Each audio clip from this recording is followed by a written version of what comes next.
Buenos días, jóvenes. Buenos días, profe. Saludos. Buenos días, profe. Hola, ¿cómo están? ¿Todo bien? Bueno, vamos a continuar con el material. Buenos días, saludos.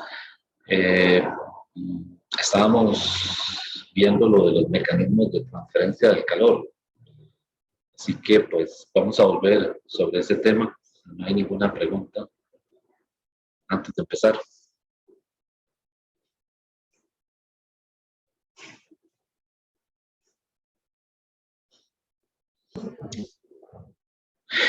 Bueno, vamos a seguir entonces. Un anuncio antes de empezar, ¿verdad? Que quizás lo voy a decir también al final. Recuerden que el examen el jueves es a las 8 de la mañana y por el asunto del aforo, es decir, no se puede ingresar al edificio, no se dice, apenas abren la puerta, sino que muy probablemente le tomen la temperatura al ingreso, le pidan que se lave las manos, ¿verdad? El protocolo que ya estamos acostumbrados. Así que mi recomendación es no vaya a llegar faltando 5 para las 8, ¿verdad? Porque posiblemente se encuentre con que hay una fila para entrar. Así que, pues, les recomiendo que lleguen temprano, ¿verdad? El edificio abre a las 7. Sin embargo, me imagino que no se puede entrar hasta que no pase por ese protocolo. Y las aulas no están todas juntas, sino que está el auditorio, ¿verdad? Están unas aulas en el segundo piso. Así que, es decir, si usted llega casi a las 8, muy probablemente va a tener que esperarse un rato ahí hasta que lo dejen entrar. ¿De acuerdo? Profe, dígame. con las aulas, ¿hay algún lugar en especial para cada uno o como vamos llegando ahí nos vamos acomodando? Sí, yo iba a preguntar eso también, que cómo sabe uno a Yo qué hora igual. tiene que ir o a conforme vaya la No, fila. no hay ningún tipo de distribución especial.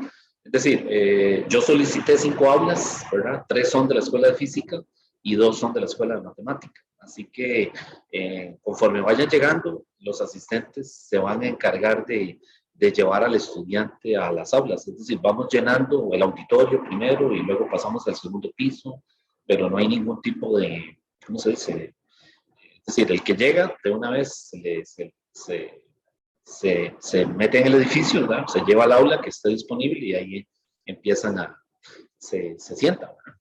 Pero no hay ninguna, o sea, conforme van llegando, se van llevando a las aulas. Lo que pasa es que a la entrada del edificio no va a poder entrar así como normalmente se hace, sino que muy probablemente en la puerta va a estar el conserje o una conserje tomando temperatura y revisando que la gente se lave las manos, esas cosas, ¿verdad? Entonces ese es el detalle, ¿verdad? Que sí, me imagino que se va a hacer una fila, ¿verdad? Sí, la gente a veces llega tarde, ¿verdad? Entonces si usted llega temprano, si llegan temprano, pues obviamente no se va a encontrar con esa fila, sino que de una vez le toman la temperatura, se lava las manos y el asistente de una vez lo lleva al aula. ¿Okay? Okay. Bien, importante, bueno, ya es sabido, ¿verdad? Si llega sin cubrebocas, no lo van a dejar entrar, ¿verdad? Pero ya eso se supone que lo digo, pero, ¿verdad? Ok, bien, vamos a continuar con el material. Estábamos viendo lo de los mecanismos de transferencia del calor. Dijimos que habían 3 mecanismos de transferencia, que son conducción, convección y radiación. El que yo había comentado en la clase del jueves, con el que empecé fue con la conducción. Para efectos de examen, les cuento, ¿verdad? El tema que siempre se evalúa es conducción, cuando sale un problema de eso. Es decir, muy pocas veces le van a preguntar algo de convección o de radiación. Así que el tema más importante, digamos, de esos mecanismos de transferencia es el de la conducción. Entonces, dijimos que la conducción tiene que haber contacto, ¿verdad? Es decir, las superficies se tienen que estar tocando para que el flujo de calor atraviese la superficie. Y tenemos 2 modelos, ¿verdad? El de la barra, que es como un ladrillo, ¿verdad? Que tiene un espesor, delta X. Y también tenemos el caso de una barra, de una varilla, ¿verdad? Que está entre 2 depósitos, una temperatura TH y el otro a temperatura TC, o sea, algo así.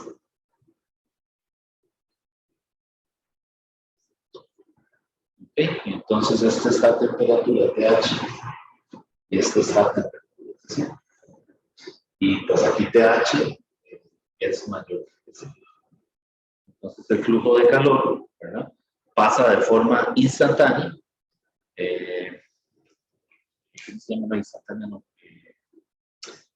No sé decir, o sea, la dirección del flujo de calor es del depósito a mayor temperatura al depósito a menor temperatura.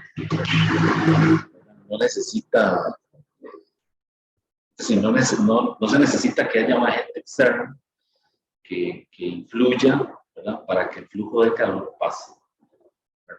Al contrario, en esta dirección no se va a ver, ¿verdad?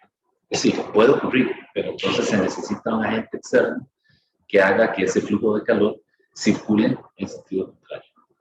Y ese mecanismo externo, por lo general, es un motor eléctrico. El caso de la nevera. Tenemos una nevera que tiene un motor. Ese motor se encarga de extraer el calor del compartimiento. Y de esa manera se mantiene una temperatura menor que la temperatura en el exterior, ¿cierto? Pero para eso necesitamos invertir energía.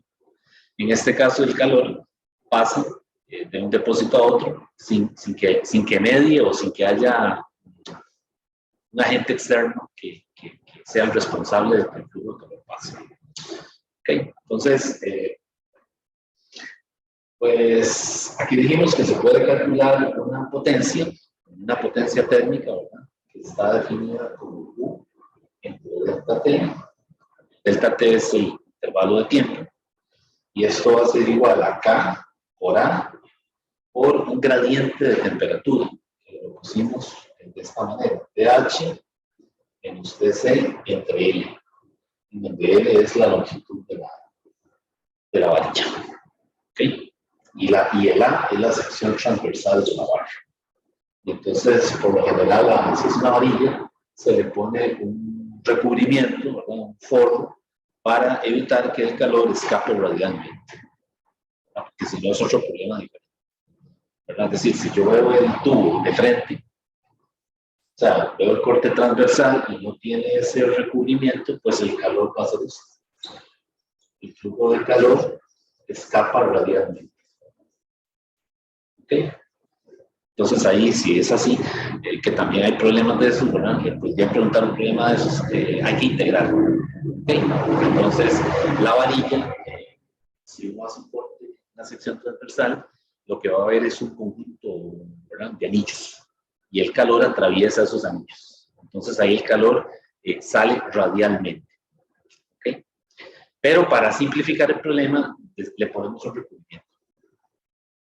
Y con ese recubrimiento, pues nos aseguramos de que el flujo de calor solo atraviesa a lo largo del eje del cilindro. ¿Okay? Entonces, ahorita vemos el otro caso, que es muy similar, pero habría que integrar. Ya les cuento. Bueno, no sé si de esto hay alguna pregunta. Está bien.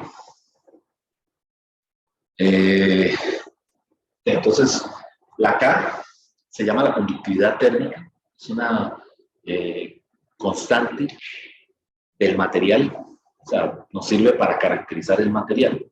Entonces, ahí en el libro hay una tabla que le da las conductividades del aluminio, del cobre, del hierro y otro montón de conductividades de otros materiales que no son tan buenos conductores, ¿no? Por ejemplo, la madera, el asbesto, el concreto. ¿Okay? Entonces, esa K me permite caracterizar el material. Y para efectos de un examen, o sea, un problema, pues se la tienen que dar, ¿verdad? Le tienen que decir que considere que la K vale tanto. O darle los datos para que uno, ¿cómo se dice? Calcule esa K, si fuera que se la están pidiendo. Bueno, entonces, este modelo que estamos viendo, ¿verdad?, de la conducción, sirve para una varilla, ¿verdad?, una barra que esté entre dos depósitos, o también se puede aplicar al caso de por ejemplo, un ladrillo, una losa, por ejemplo. ¿Okay? Entonces yo puedo tener entre esos depósitos, puedo tener varias losas puestas, ¿verdad? Una losa aquí, ¿verdad? Que tienen espesor delta X1 y tienen la conductividad K1. Luego otra losa aquí, que tiene un espesor delta X2 y una conductividad K2. ¿Okay? Y puedo poner varias losas, ¿verdad? Es decir, aquí no hay problema con el número de losas. Lo que sí es que necesitamos que el área, o sea, la sección transversal de la losa, sea la misma. Ese es el único detalle. Y siempre va a ser así. O sea, siempre le van a decir que las losas tienen la misma sección transversal. Entonces aquí también yo puedo aplicar esta ecuación. P es igual a K por A por el gradiente de la temperatura. Y recuerden que eso es en valor absoluto, ¿verdad? Porque la potencia es una cantidad, es un escalar, ¿verdad? Entonces, es decir, no nos puede dar potencia negativa. ¿Sí? Entonces ese gradiente tiene que ser positivo. Profe, y si en vez, digamos, de que nos den losas, nos dieran como dos tubos así, como en paralelo. ¿Sí? También le podrían dar algo así. Le podrían dar, entre los depósitos, le podrían dar un tubo, ¿verdad? Y otro tubo. No, digamos, dos tubos en paralelo, profe, como si estuvieran... Ah, ya.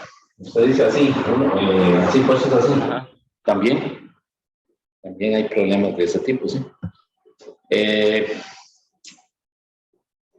Sí, en ese caso, pues la ecuación hay que ver qué datos le dan, ¿verdad?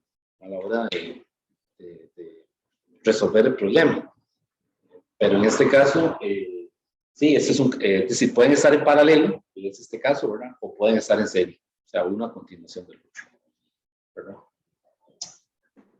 Y ahí no hay que aplicar algo así como, digamos, en los resortes de la K inversa, no. Sí, habría que hacer algo, digamos, aquí lo que sucede es lo siguiente, ahora que usted menciona eso, digamos, en estos problemas, el libro se lo explica ahí, ¿verdad? Le dice que hay que considerar que el flujo de calor pasa de un depósito a otro, suponiendo que hay un estado estacionario. ¿Qué significa un estado estacionario? Que las las P son iguales. Entonces, cuando yo hago P1 de una losa 1, lo igualo con P2 de la otra losa, estoy suponiendo que esa P, ¿verdad? Esa potencia o esa razón es constante a lo largo de todo el paso de los materiales que atraviesa el carbón. Entonces, esto me permite a mí resolver un sistema de ecuaciones y calcular una temperatura, ¿verdad? Por ejemplo, la temperatura en la interfase, ¿verdad? Entre una losa y otra. Entonces, porque si no, el problema real, las P no son iguales. O sea, cuando el calor pasa por diferentes materiales, la razón, esa potencia no es la misma. ¿Verdad? Pero aquí, para poder resolver el problema, suponemos que tienen que ser iguales. ¿Okay? Entonces decimos que el calor o el flujo de calor atraviesa el material en estado estacionario. O sea que la P es la misma en cada material. Entonces aquí no hay que confundir la P con la Q. El Q es el flujo de calor y la P es la potencia. Entonces, pues el calor está en joules únicamente, ¿verdad? Y la potencia va a estar igual. Vamos a hacer un problema.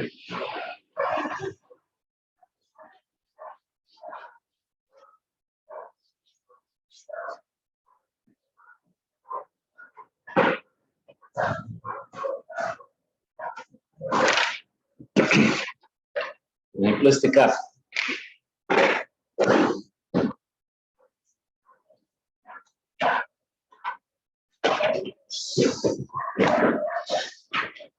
En este caso son dos barras.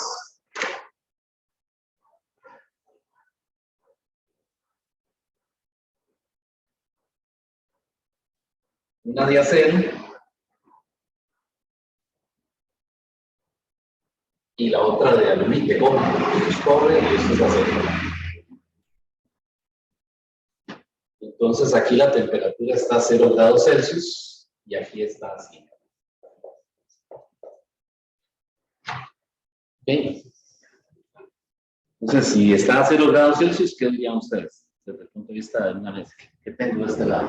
¿Qué hay en este depósito? si está a 0 grados Celsius. Es una mezcla de agua con hielo.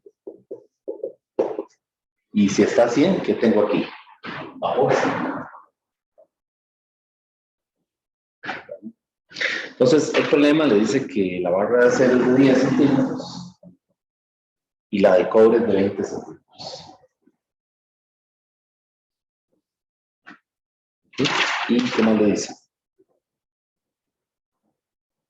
Dice, las barras tienen la misma sección transversal cuadrada de 2 centímetros de lado.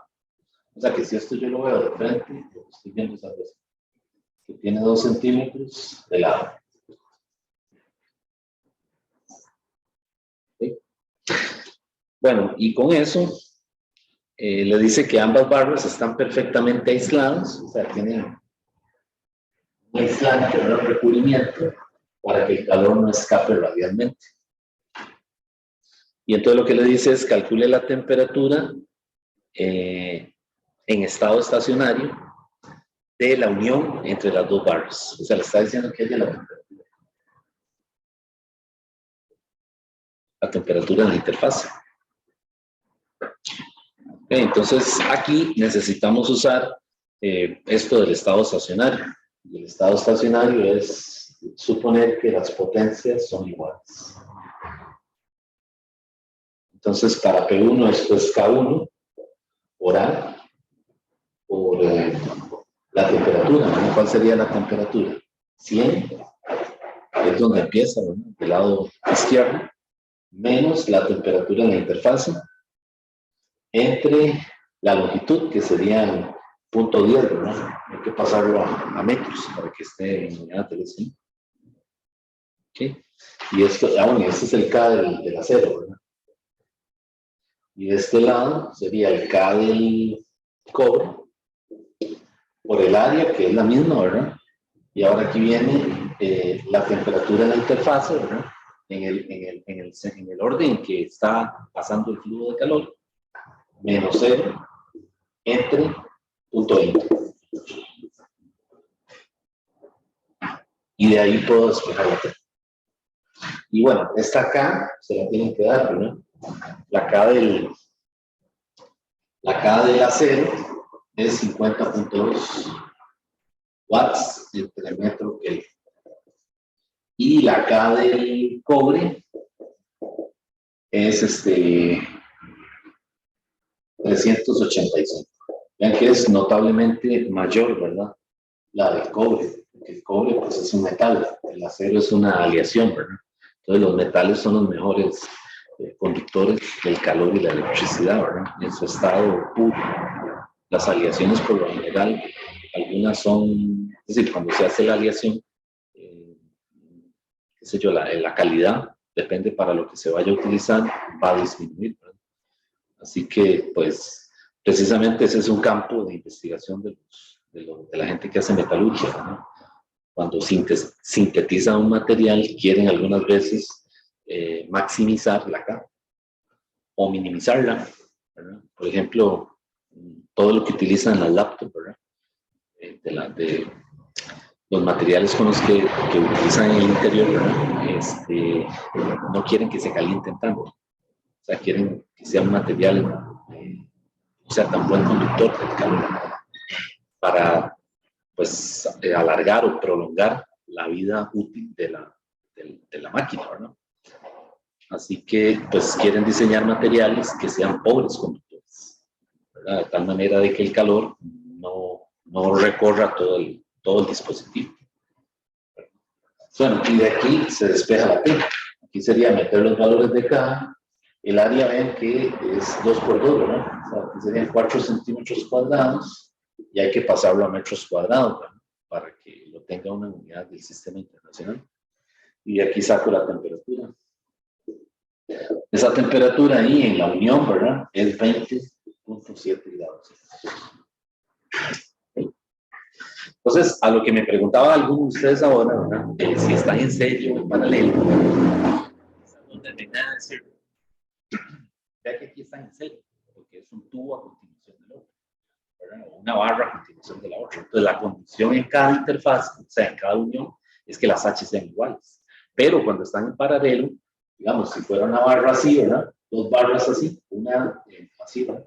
Pues entonces ahí la condición es que el H total, yo estoy con H, es que, perdón, en otros libros en el Resnick, en lugar de P usan H, entonces se me enreda, me puedo ver mucho el Resnick.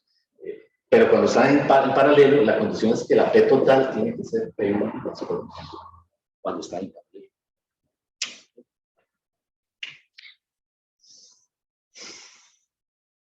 Entonces le podrían poner dos barras, por ejemplo, un problema, dos barras en paralelo y una de esas barras que esté en serie, o sea, que sean tres materiales, uno con K1, K2, K3, por ejemplo. ¿Sí?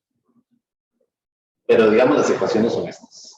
Para la condición en serie, las P tienen que ser iguales. Para la condición en paralelo, las H se suman, las P se suman.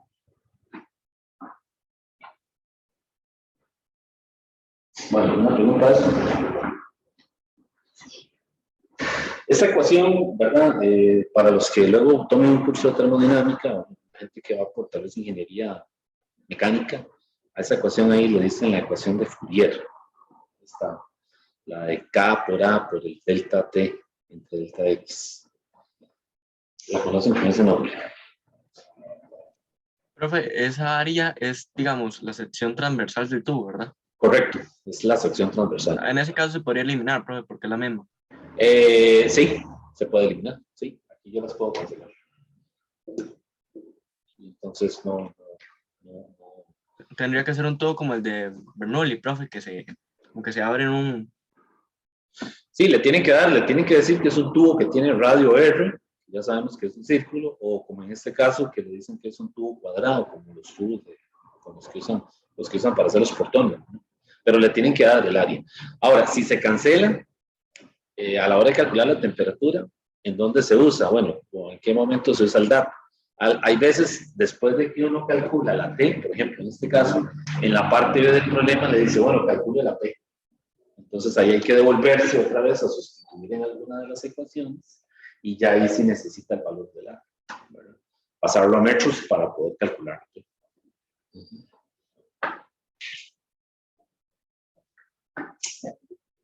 Vale, voy a borrar aquí, si no hay ninguna pregunta, para ver la versión diferencial de esta ecuación. Porque han salido problemas de eso, ¿verdad? También.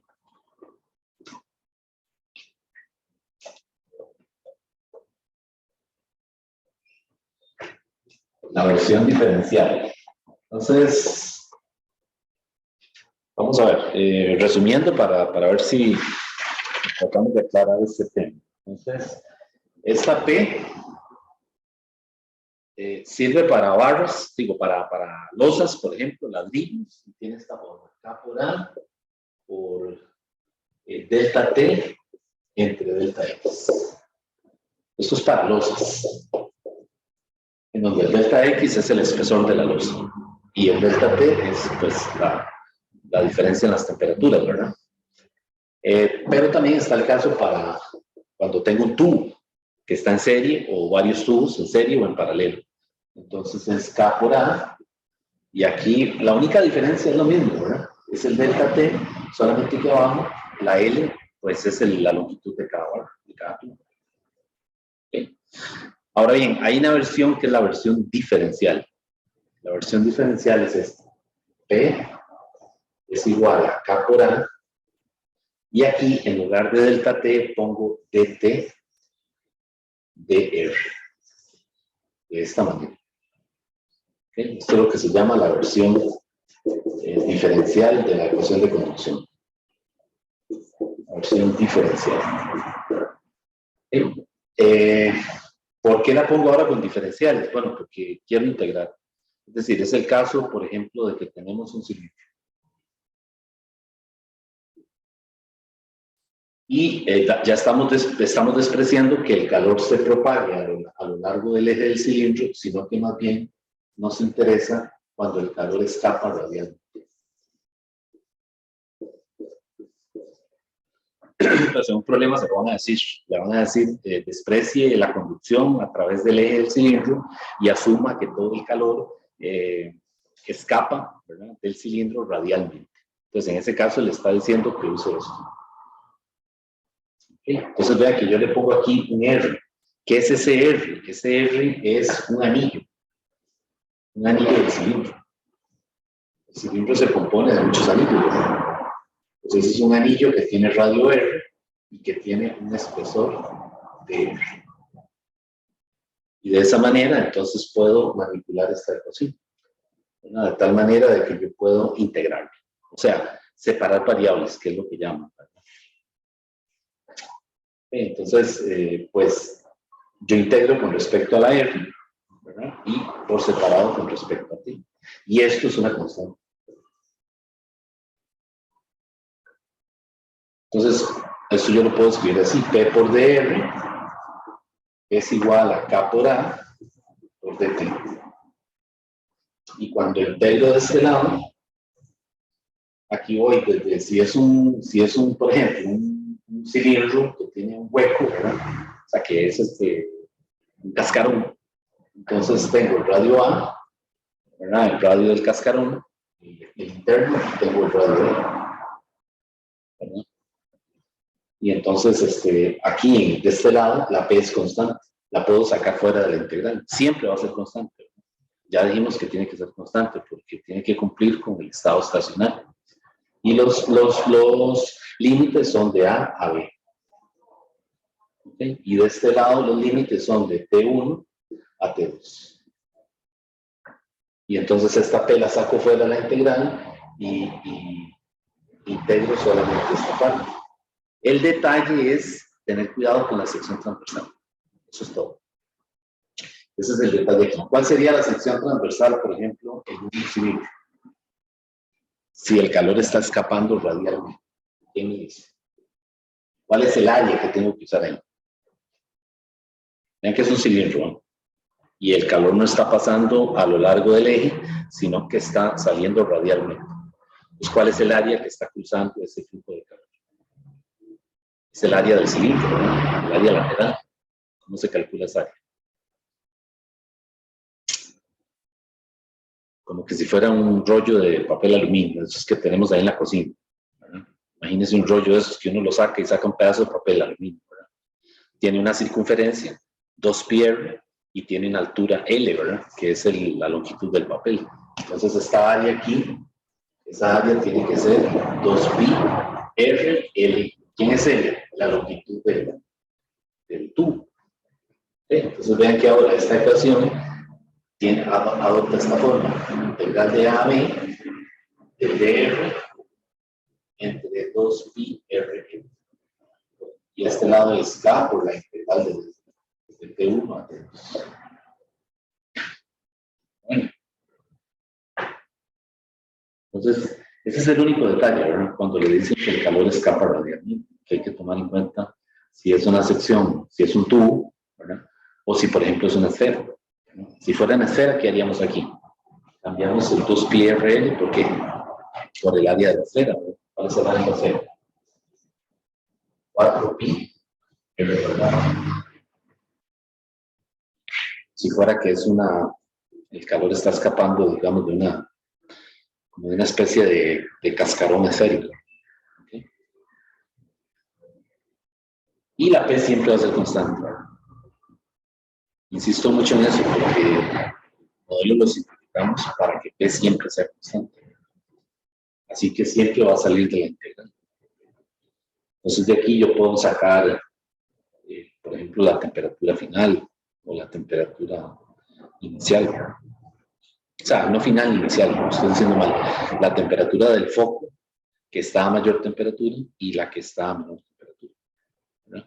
Porque vean que en el cilindro el calor puede escapar, ¿verdad? Pero también podría estar entrando al interior del cilindro, ¿verdad? Entonces hay que tener cuidado a la hora de poner esos límites, ¿verdad?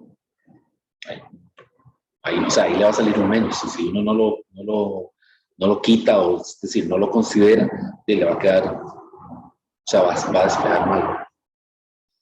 O sea, aquí yo estoy poniendo de T1 a T2, suponiendo que el calor T1 es en el interior, ¿verdad? El cascarón, y que T2 es en el exterior.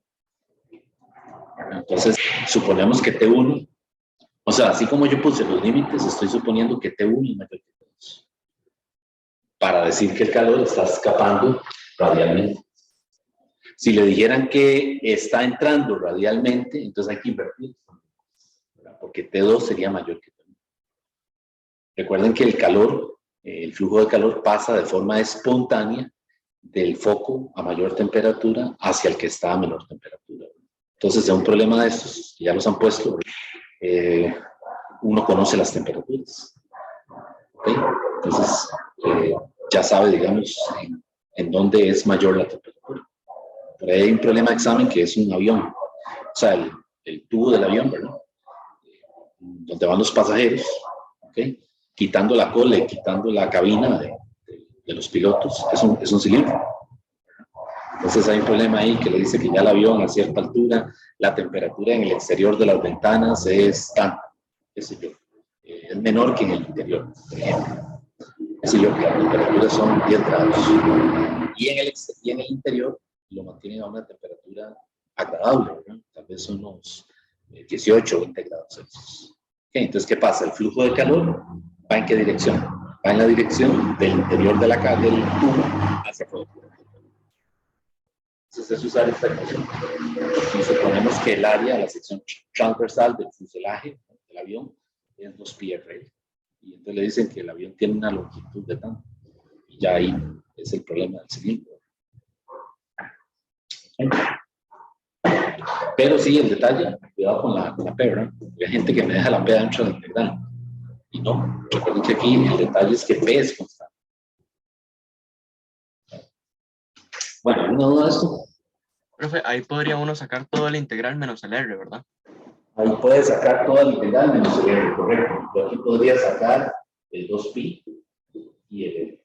Y dejo nada más el R adentro. Entonces esto sería un logaritmo. ¿Sí? Y si fuera la esfera, pues entonces aquí me queda 4pi, lo tiro afuera, ¿eh? Sin la L, porque ya no es un cilindro, y aquí me quedaría dr entre r cuadrado. O sea, siempre le van a quedar estas dos integrales. Si es un cilindro, le queda dr entre r, que es un logaritmo. Y si es una esfera, es dr entre r cuadrado. Pero son integrales inmediatas, no hay que...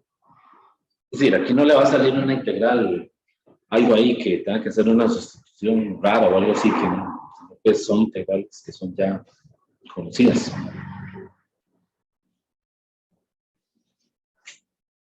Bueno, entonces vamos a continuar. Vamos a hacer alguna pregunta a esta parte. Sí.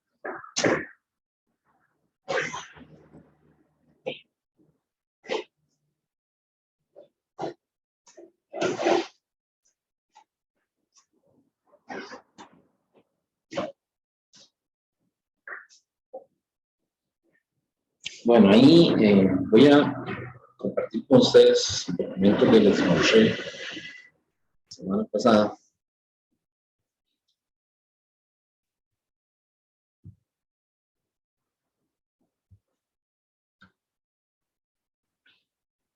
Para ir a la parte de los mecanismos de transferencia.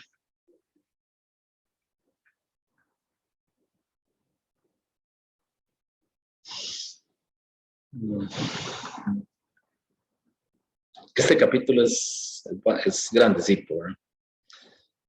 Tiene mucha cosa, mucho detalle. Ok, este es el modelo de la conducción, el primero que vimos, ¿verdad? Que es lo que les estaba diciendo ahora de las losas, ¿verdad? Aquí aparecen problemas de una pared, ¿verdad? Que dicen que una pared tiene varios recubrimientos. Entonces le da los espesores de los recubrimientos y le dice que la temperatura en el exterior de la casa es tanto y que en el interior es tanto. Y entonces va por ahí, ¿verdad? Pero también está el caso de la barra, ¿verdad? Que es el caso en donde tengo un tubo, una barra, que tiene un aislante, y el calor está pasando, ¿cómo se dice?, a lo largo del eje del tubo.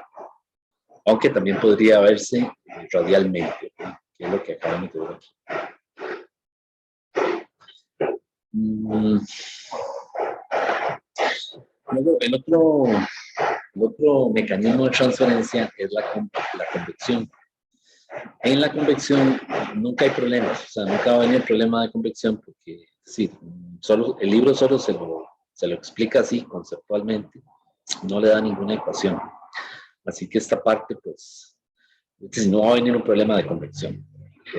Pero básicamente el flujo de calor se propaga gracias al movimiento de un fluido. Por ejemplo, el vapor o el agua. Un ejemplo de convección es, por ejemplo, bueno, lo que le están diciendo aquí, ¿verdad? Los sistemas de calefacción, ¿verdad? Eh, básicamente mueven el calor de esa manera. O el caso de una vela. No sé si han tenido la oportunidad de que hay una vela encendida, ¿verdad? Una candela que llama uno, y usted acerca la mano, ¿verdad? Se va a dar cuenta que si usted acerca la mano, a ratos tiene la sensación de calor y otras veces no.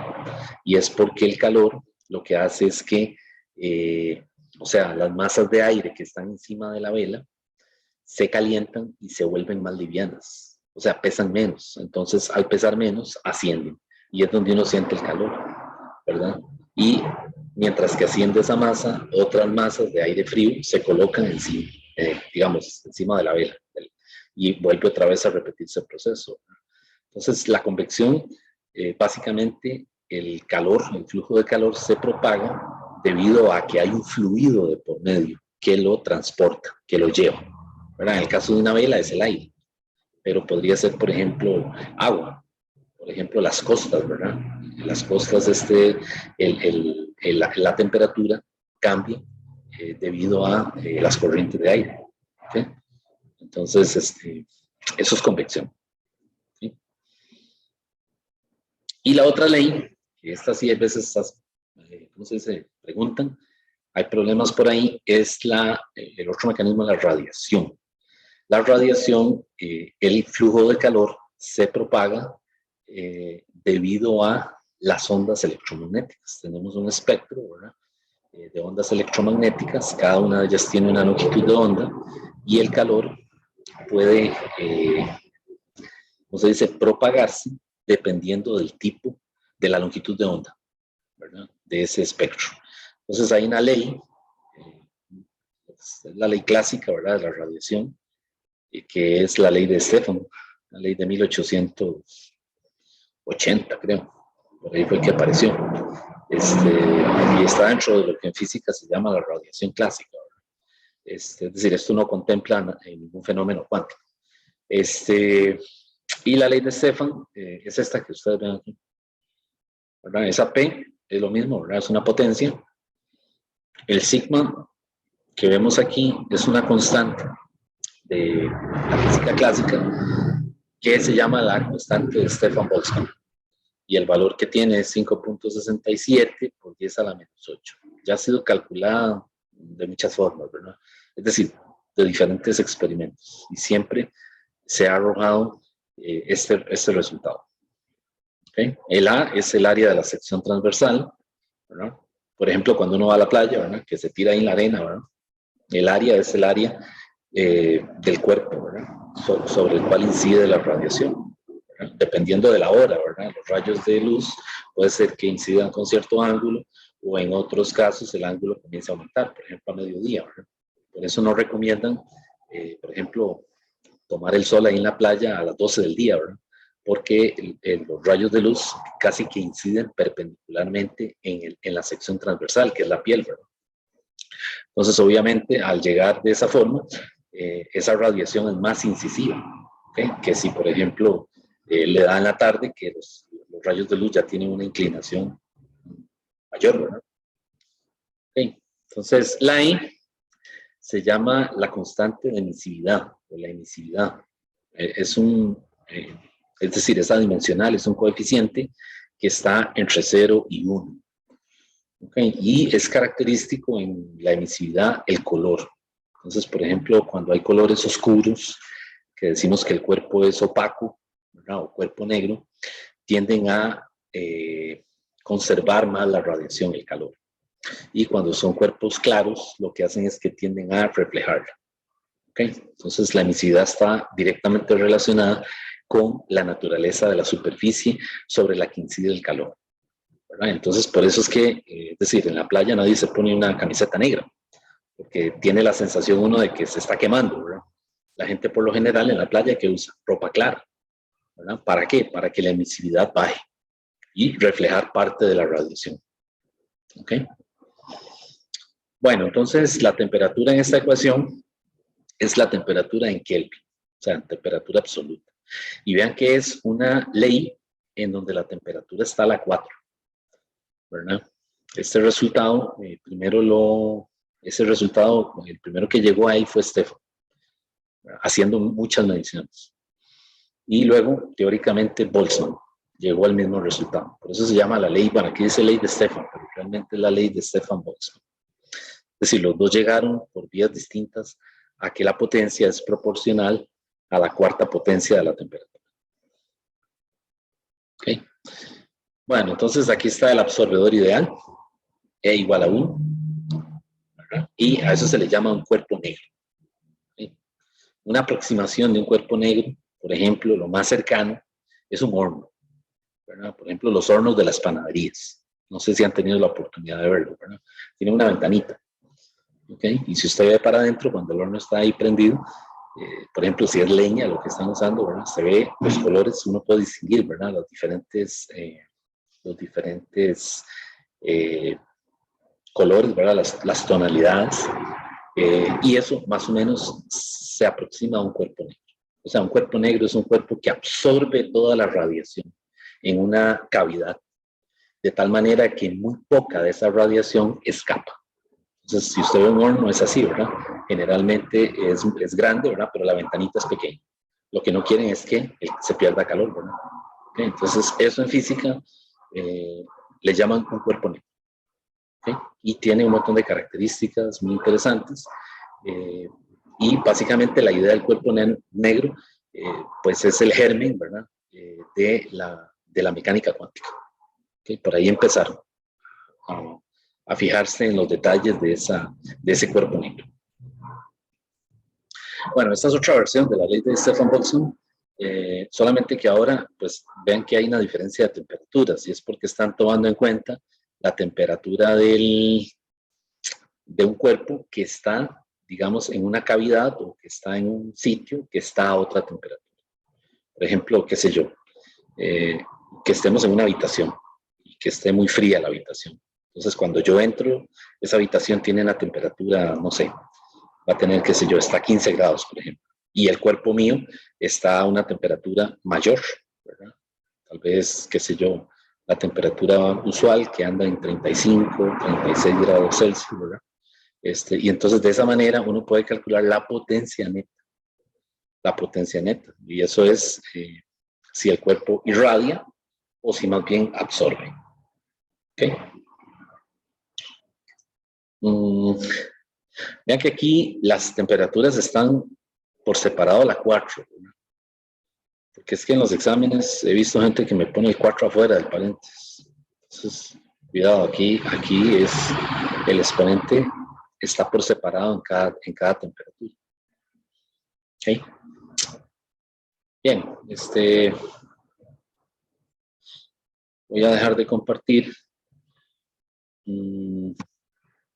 Bueno, no sé si hay alguna pregunta.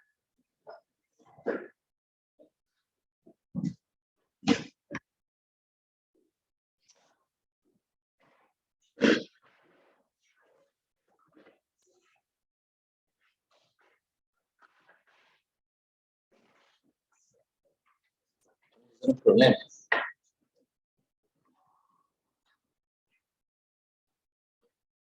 Es un problema del CIES. Es el 1774. Está en la página 584. El problema, voy a hacer el dibujo primero. Es una esfera que está metida en una cavidad y esa esfera está a una temperatura de 3000 Kelvin. y la cavidad está a 290 Kelvin. Pues es un problema con la ley de Stefan Boltzmann. Dice la emisividad del tungsteno, el tungsteno es un metal, ¿verdad? Es de 0.35. La emisividad del tungsteno, 0.35. Vean que no tiene unidad, ¿verdad? Es adimensional. Dice, una esfera de tungsteno, esto es tungsteno, ¿verdad? Con un radio de 1.50 centímetros, se suspende dentro de una cavidad grande, cuyas paredes están a 290 Kelvin. ¿Qué aporte de potencia se requiere para mantener la esfera a una temperatura de 3000 Kelvin? Si se desprecia la conducción de calor por los poros, o sea que el calor no por el cable, digamos, donde está la esfera suspendida. O sea, todo el calor se transmite enteramente por radiación. O sea, aquí lo que hay que ver es que el calor fluye debido a una diferencia de temperatura. La esfera está a 3000 y las paredes interiores, ¿verdad?, están a 290. O sea, que hay una diferencia considerable de temperatura. ¿Qué va a pasar ahí? Después de cierto tiempo de tener la esfera ahí, las paredes se van a comenzar a calentar. El flujo de calor va a pasar de la esfera a lo que rodea a esa esfera, ¿verdad? Que en este caso son las ¿cómo se dice? Las paredes, ¿verdad? Donde está ella metida, ¿verdad? Okay. Este es el modelo de digamos, para explicar, por ejemplo, cómo funciona, o sea, cómo se comportan las bombas nucleares que fabrican, ¿no?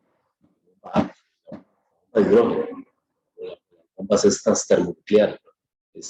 Básicamente, la ley de Stefan Boltzmann predice el comportamiento, ¿verdad?, de una bomba de esas. Por lo general tienen temperaturas, una vez que es expuesta, ¿verdad?, una vez que es activada, tienen temperaturas elevadísimas. Bueno, entonces aquí, ¿qué es lo que le dice el problema? O sea, ¿qué está pidiendo? Tal vez ustedes no lo leí. Dice que aporte de potencia. O sea, que calcule la potencia neta.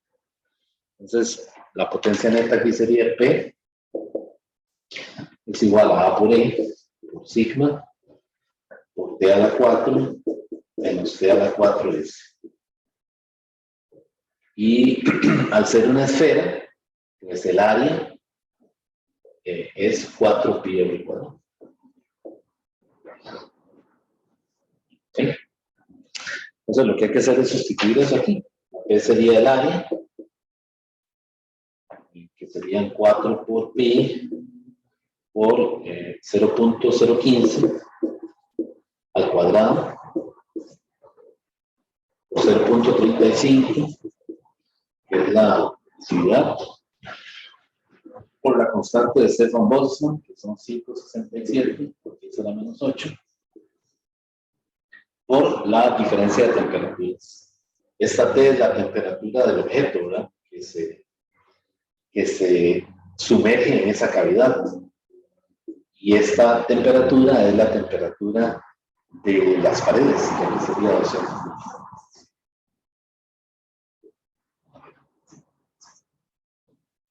A la 4. Y esa potencia dio 4.53, o sea, 4.540.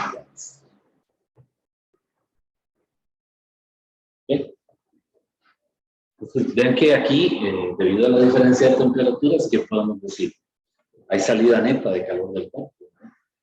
O sea, el flujo de calor va en la dirección radial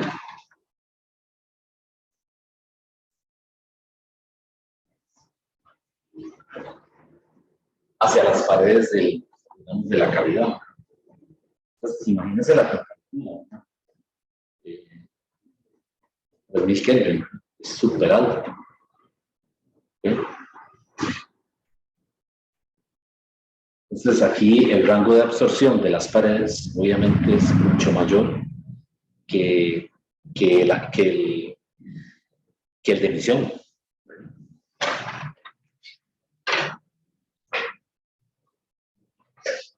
ese es un ejemplo para utilizar la ley de Stefan Boltzmann. Algunas veces salen problemas de exámenes, ¿no? Casi no, pero por ahí he visto uno que otro que han puesto, ¿no? Y básicamente es utilizar la ecuación, ¿verdad? Y usar las unidades correctamente para que todo esté en el SI. Pero siempre la mayor parte de los problemas que siempre salen son los de conducción.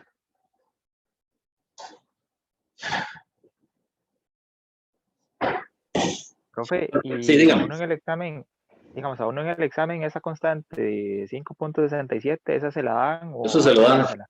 Sí, todas las constantes se las dan para efectos de usarlos, sí.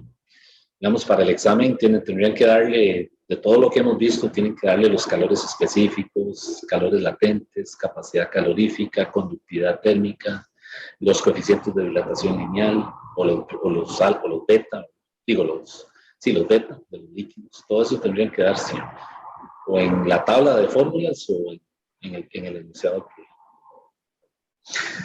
La ley de Stefan Boltzmann, se me olvidaba comentarles, ¿verdad? Tiene aplicaciones muy importantes en la parte de imágenes médicas, porque con esta ley es que se han desarrollado todos estos dispositivos de diagnóstico médico, ¿verdad? Por ejemplo, los exámenes estos que usan imágenes y estas imágenes hacen un escáner con colores. Entonces, de esa manera pueden detectar un tejido con tumor, ¿verdad? Simplemente asociando la temperatura con el calor. Entonces, cuando hacen un examen de esos, el tejido que es blando, ¿verdad?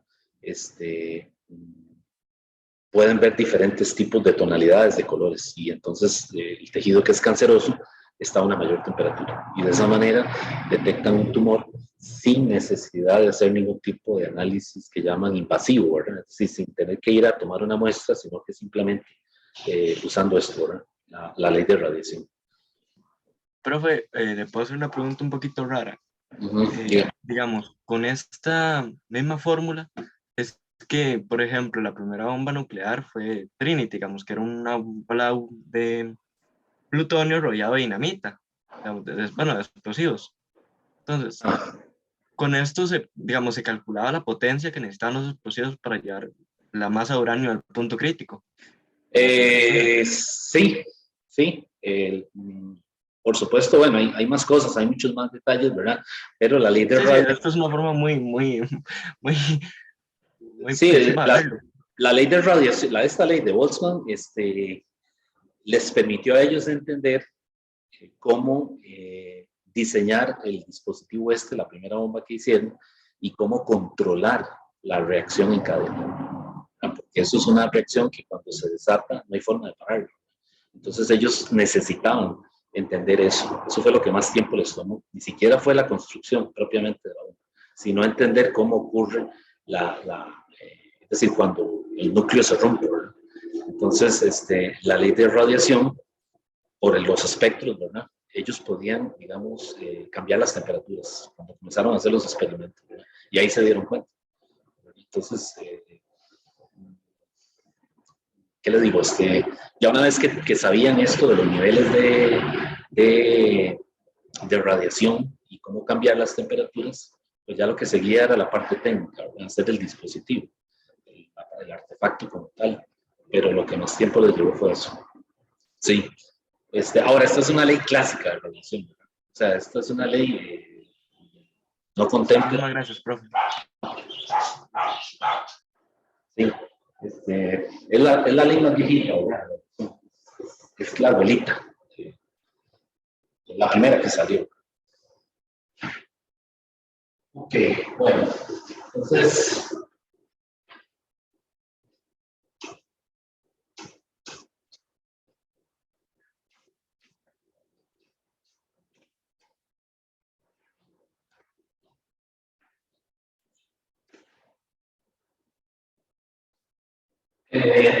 bueno, con esto terminamos con el capítulo de primera ley y pues yo ahora quiero empezar con el capítulo de teoría cinética. Es el punto de vista microscópico de la termodinámica. ¿Okay? Entonces les había dicho la semana pasada que cuando se desarrolló la termodinámica, en esa misma época, en 1860 aproximadamente, apareció la teoría cinética. Entonces, la teoría cinética es como una de las primeras teorías que estudian la estructura microscópica y cómo se comporta el calor. Entonces, la teoría cinética vino a aportar mucha de la evidencia o a fundamentar, mejor dicho, lo que se estaba viendo en la parte experimental en termodinámica. La termodinámica en esa época no estaba, es decir, estaba empezando y pues había muchas cosas que no se entendían. No se sabía por qué se daban de esa forma.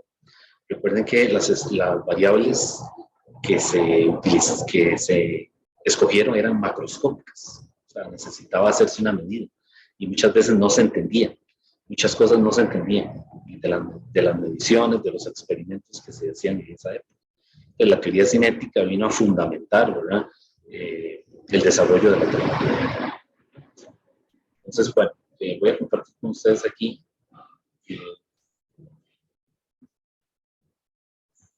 el tema sobre teoría cinética. Y bueno, aquí lo que vamos a ver es teoría cinética de gas, nada más. O sea, la teoría cinética en esa época tuvo tal éxito que se la aplicaron a todo lo que tenían ahí. O sea, todos los científicos la usaron en sus diferentes campos de investigación. A los químicos les ayudó mucho para entender, por ejemplo, el cálculo de los pesos atómicos y otras cosas. Ok, la teoría cinética de los gases, pues, como ya dijimos, ¿verdad? Trata de describir desde el punto de vista microscópico el comportamiento de variables que en termodinámica son macroscópicas, como por ejemplo estas tres que están aquí, ¿verdad? La presión la medimos con un manómetro, el volumen, conocemos el volumen del tanque que contiene el gas, y la temperatura, tenemos un termómetro. Entonces, por eso son propiedades macroscópicas. Ahora, ¿cómo se pueden interpretar desde el punto de vista microscópico? O sea, a nivel de los componentes de un gas, que en este caso son las moléculas. ¿Okay? Entonces, bueno, un gas lo podemos imaginar como que si fuera una colección de moléculas. Y ese gas tiene que ser ideal, ¿verdad? Dijimos que las partículas no tienen volumen, despreciamos el volumen, y su volumen total es mucho menor que el volumen del recipiente donde están. Entonces, la teoría cinética, en esa época, los que hicieron la teoría cinética, pues lo que tenían a mano en esa época eran las leyes de Newton. Entonces, vean ustedes, ¿verdad? Aquí aparece otra vez Newton. Es decir, ellos se imaginaron como que si eran partículas, como el caso que ya estudiamos en Física 1 de que uno tiene muchas partículas y quiere calcular el centro de masa. Okay, ellos dijeron, bueno, un gas se compone de partículas, ¿verdad? Y entonces por ahí se metieron. Entonces, le aplicaron las leyes de Newton a lo que ellos estaban estudiando de los gases, ¿verdad? Se imaginaron que eran partículas. Entonces, volvieron a utilizar lo que ya sabían y de ahí comenzaron a construir el concepto.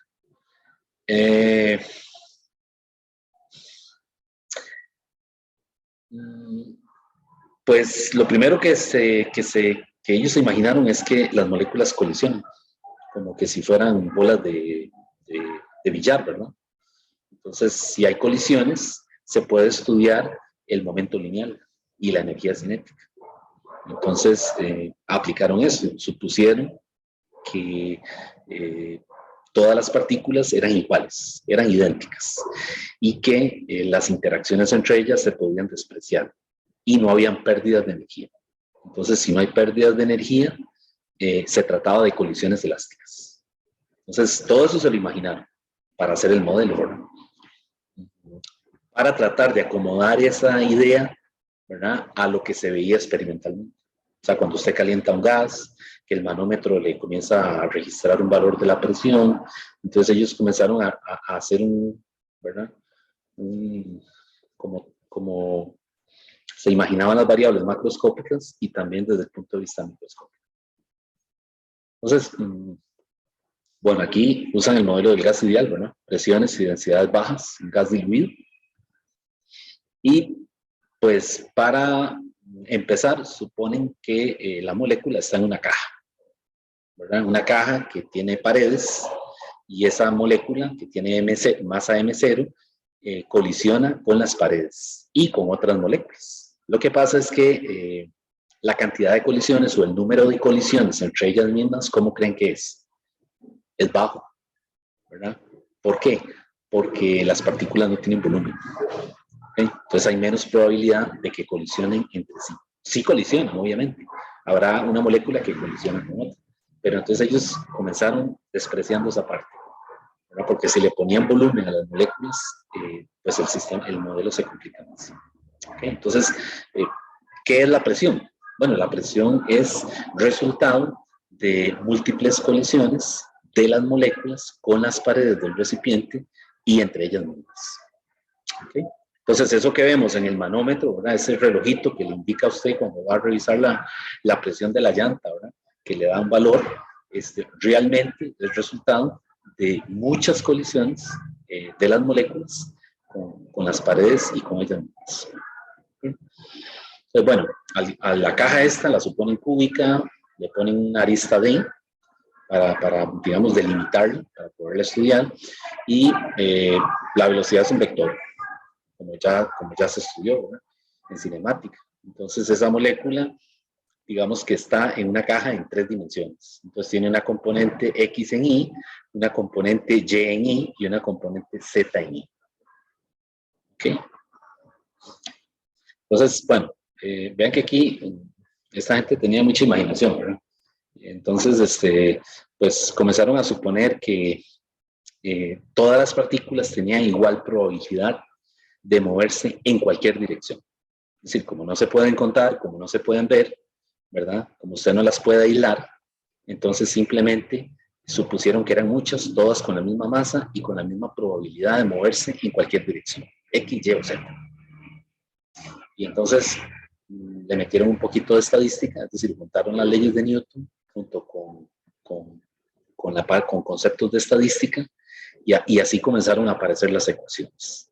Entonces, esa parte no la presenta el capítulo, ¿verdad? Ya el capítulo le presenta perdón, los resultados a los que ellos llegaron. Y uno de los resultados es el cálculo de la presión cinética, que es esta ecuación que está aquí. ¿Okay? Entonces, ven que la presión cinética tiene aquí adelante un factor 2/3, el N, que es el número de moléculas, el V, que es el volumen del recipiente, y vean que aquí en el paréntesis hay un medio de M0, P promedio cuadrado. Esa es la energía cinética promedio de una molécula. ¿Okay? Entonces vean que aquí el M0 es la masa de una molécula, y el B0, con esa barrita ahí arriba, ¿verdad? Se refiere a la velocidad promedio, ¿verdad? De todo el conjunto de moléculas. O sea, ellos dicen, bueno, todas tienen la misma masa y todas se mueven con una velocidad muy parecida, ¿verdad? Que es la velocidad promedio.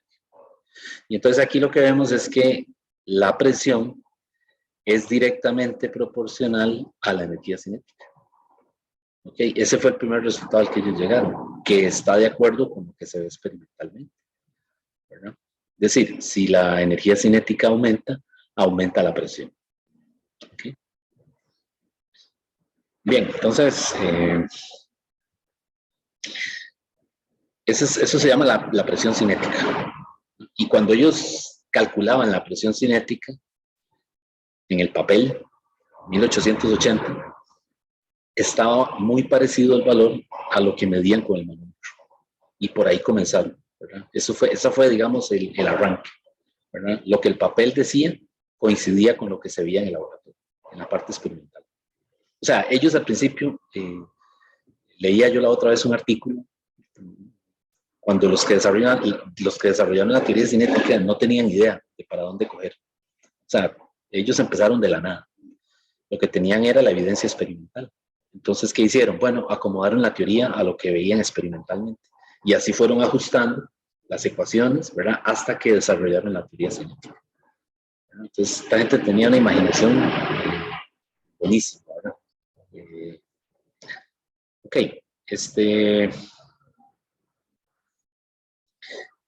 y bueno, vean que yo este resultado, que es la presión cinética, ahora lo puedo igualar ¿con quién? Con el gas ideal. que es la parte termodinámica. O sea, si tuviéramos que ponerle nombre a esto, de este lado esto es teoría cinética y de este lado esto es ¿qué? Termodinámica. Y estas dos cosas coincidían con muy buena aproximación. ¿Sí? Entonces, bueno, de ahí más adelante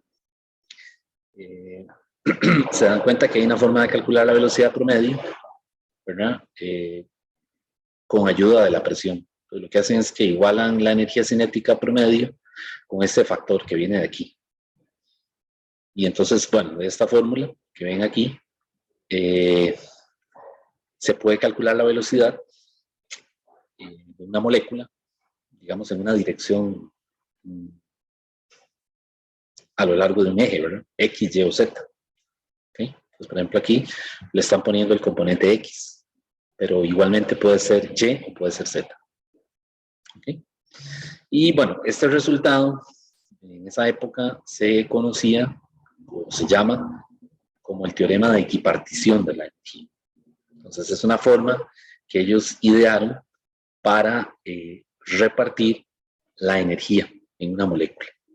Entonces, como no las pueden ver, no las pueden contar, dijeron que había la misma probabilidad de que un cúmulo de partículas, de moléculas, se mueva en X, o se mueva en Y, o se mueva en Z. ¿Okay? Y de ahí sale el famoso factor 1/3. ¿Verdad? Lo que hicieron fue que esa velocidad promedio la repartieron, por decirlo de alguna manera, en 3 direcciones, X, Y, Z.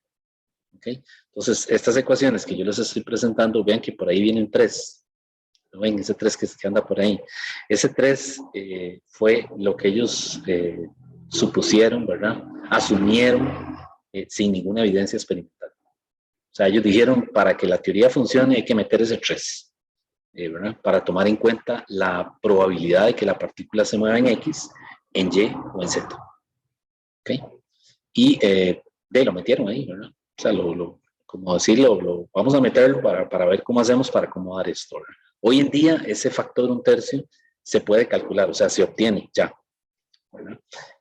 Pero en esa época ellos lo metieron de la nada para que, ¿verdad? Para que la teoría calzara, o sea, funcionara. ¿Okay? Entonces, eso es lo que se llama el teorema de equipartición de la energía.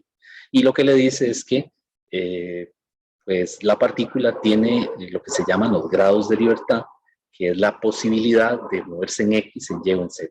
Entonces le asignan un medio de KBT a cada dirección. ¿Verdad? Y si uno suma un medio, más un medio, más un medio, queda 3 medios, ¿verdad? Entonces ahí sale el 3, ¿verdad? De ahí fue que lo sacaron. Bien, entonces, pues ya con eso comenzaron a construir la teoría cinética, ¿verdad? Y ya podían calcular la energía cinética de una molécula o la total traslacional. Vean que aquí de una sola molécula es lo que está en el paréntesis. Y cuando le dicen la total traslacional, pues usted necesita conocer el número de moléculas. ¿Okay? Y entonces hay 3 formas de calcularlo, ¿verdad? Conociendo la velocidad promedio del conjunto de las moléculas, ¿verdad? O de esta manera, 3 medios de NKBT o 3 medios de NR. Entonces aquí el N es el número de moléculas, la KB es la constante de Boltzmann y aquí la N, pues lo que ya hemos venido estudiando, ¿verdad? Es la cantidad de sustancia, el número de moles, y la R la constante de los gases. Entonces tengo 3 formas de calcular la energía cinética traslacional total. En las preguntas de examen hay que fijarse, porque a veces le dice calcule la energía cinética por molécula. O sea, le está diciendo de una nada más, que es lo que está aquí adentro del paréntesis. Pero a veces le dice calcule la energía cinética total traslacional. Entonces es usando alguna de estas ecuaciones. ¿Okay? Bueno, entonces con el teorema de equipartición se pudo calcular esta velocidad que vemos ahí, que se llama la velocidad de la raíz cuadrática media. Esa es como la traducción al español. Bueno, aquí en inglés es root mean square, o RMS, ¿verdad? La raíz de la velocidad de la raíz cuadrática media. ¿Okay? Entonces, esa velocidad es un resultado del teorema de equipartición. ¿Okay? Esa fue la primera forma de calcular una rapidez de una molécula. Entonces, salió del teorema de equipartición. ¿Okay? Y vean que aquí el M0, quiero hacer énfasis que es la masa de una molécula. Por eso en el capítulo de gases yo insistía en que la masa M le ponga masa total, ¿verdad? Porque en este capítulo hay problemas en donde uno necesita usar la masa del gas y también le dan la masa de la molécula. Entonces que no se les vaya a hacer un enredo, ¿verdad? Con una y con otra. En el caso de la masa molar ahora se puede calcular así, ¿verdad? El M0 por el número de Avogadro. ¿Okay? Y un detalle interesante es que vean que la velocidad promedio, la velocidad promedio es la raíz, ahí eso está mal, aquí es RMS. Aquí la URMS es la raíz cuadrada de la velocidad. Entonces, vean que aquí no se puede quitar la raíz, ¿verdad? O sea, este cuadrado no lo puedo cancelar con la raíz. No es una operación como en álgebra, ¿verdad? Que uno cancela el exponente con el índice de la raíz. Aquí no se puede hacer. O sea, está definida de esta manera. ¿Por qué? Porque es el promedio de todas las velocidades. ¿Cuántas son? Un montón, ¿verdad? Es decir, podría ser imagínense que no sea un gas, sino que sean, por ejemplo, partículas, ¿verdad? Y que uno las pueda contar. Entonces, cada una de ellas tiene una velocidad. Entonces, uno tendría que sacar el promedio para luego sacar la RMS. Ahí hacemos un problema después. Bueno, aquí le dan una tablita con en el libro le dan una tablita con las RMS de gases que han sido muy estudiados y que se comportan, es decir, que se pueden poner en condiciones de un gas ideal. Por ejemplo, el hidrógeno, el helio, el neón, aquí está el carbón, y le dan los valores de las azules a una temperatura ambiente, ¿okay? Junto con las masas molares, que están en gramos por mol. Entonces, en esa época, había gente midiendo la velocidad de las moléculas, ¿verdad? Y los resultados a los que llegaban no eran claros. Es decir, a veces les daba un resultado y a veces les daba otro cambiando la temperatura. Y no sabían, es decir, eso no había forma de saberlo, ¿verdad? Hasta que pues aparece la teoría cinética y comienza a explicar por qué a diferentes temperaturas las velocidades de las moléculas cambian. ¿Okay? La respuesta es porque hay una distribución de velocidades en cualquier gas, que ya casi por ahí vamos a ver eso. Esa distribución voy a adelantarme un poquito para mostrárselas. Es esta que está aquí. ¿Okay? Esto se llama la distribución de velocidades moleculares, o distribución de Maxwell-Boltzmann. ¿Okay? Este es un resultado de la teoría cinética. Salió posterior. O sea, después de que ya habían trabajado en teoría cinética, estos señores, Maxwell y Boltzmann, presentaron esta función. Bueno, no es una función, matemáticamente es una distribución que es distinta. Y en esa distribución aparecen tres velocidades. La velocidad más probable, MP, la velocidad promedio, que está relacionada con la RMS, perdón, la velocidad promedio y la RMS. ¿Okay? Entonces son tres velocidades. Y vean que la RMS siempre es la mayor. Vean que esta es una gráfica de número de moléculas, ¿verdad? Contra velocidad. Entonces, esa URMS siempre va a ser mayor, ¿verdad? Siempre va a ser mayor, y esto ya es debido a cómo se calcula. Por aquí se las dan. Entonces, vean que la RMS es 1.73 o raíz de 3, ¿verdad? La promedio es 1.60 o raíz de 8. Y la más probable es 1.41 o raíz de 2. Entonces, esas tres velocidades salen de la distribución de Maxwell-Boltzmann. ¿Cuál es la distribución? Esta que ven ahí. Esa función. ¿Okay? Ellos llegaron a ese resultado por separado, ¿verdad? Primero creo que fue Boltzmann el que lo obtuvo y luego Maxwell. Y lo curioso era que no se conocían, ¿verdad? Es decir, ninguno de los dos conocía el trabajo que estaba haciendo el otro. Y los dos llegaron al mismo resultado. Ven que es una función que tiene aquí un exponente, una e a la algo, ¿verdad? Y esta función permite describir con mucha precisión la velocidad que tienen las moléculas a una temperatura. Okay, entonces,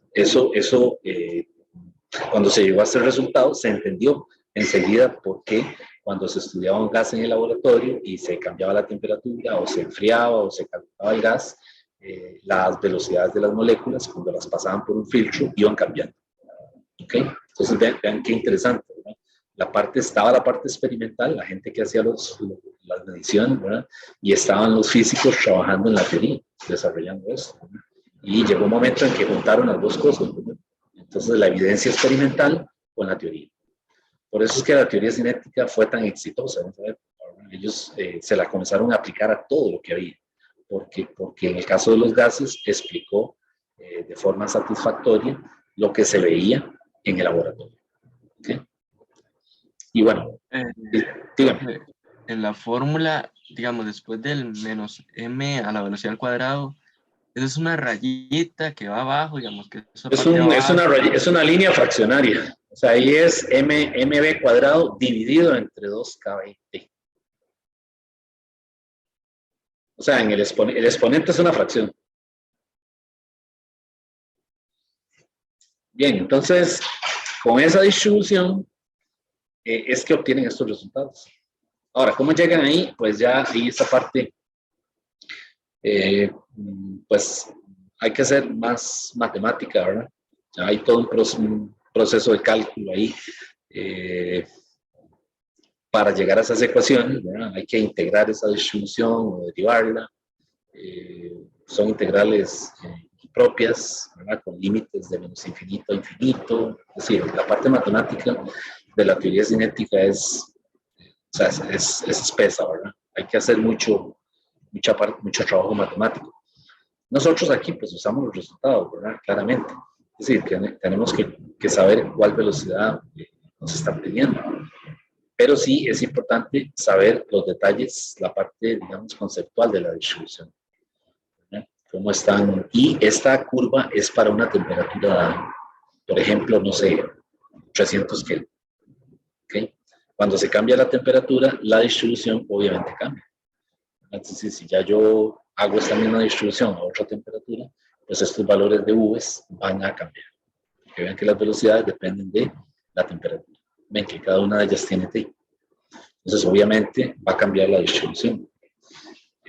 Es decir, la forma de la curva, que es una campana, ¿verdad? Puede ser que el punto máximo se vuelva más, es decir, que el máximo aumente o que empiece a bajar. Eso va a depender de la temperatura. Por ejemplo, en este caso, vean que este máximo está a 300, pero cuando la temperatura aumenta, vean que se triplicó. ¿Qué pasa con el máximo? Disminuye. ¿Lo ven? Pero cada una de estas curvas tiene sus tres velocidades. O sea, la curva que está en azul, la distribución en azul, tiene sus tres velocidades y la que está en rojo, eso creo que es eso rojo, tiene sus tres velocidades. O sea, para cada temperatura hay una campana de estas, con sus tres velocidades, en este mismo orden. La V promedio es menor que la más probable es menor que la V promedio y la promedio a su vez es menor que la RMS, la velocidad de la raíz cuadrática. ¿Okay? Entonces, el detalle de la distribución es que, digamos, voy a devolverme un momentito.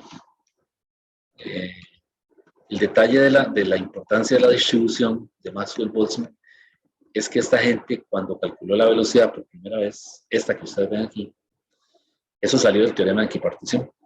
Y el teorema de equipartición, habíamos dicho que le metieron ese 3, ¿verdad? Para que calzara, funcionara con lo que ellos estaban haciendo. O sea, llegó el momento que dijeron, aquí hace falta un 3. Me imagino que dijeron eso. Voy a meterlo para poder seguir adelante.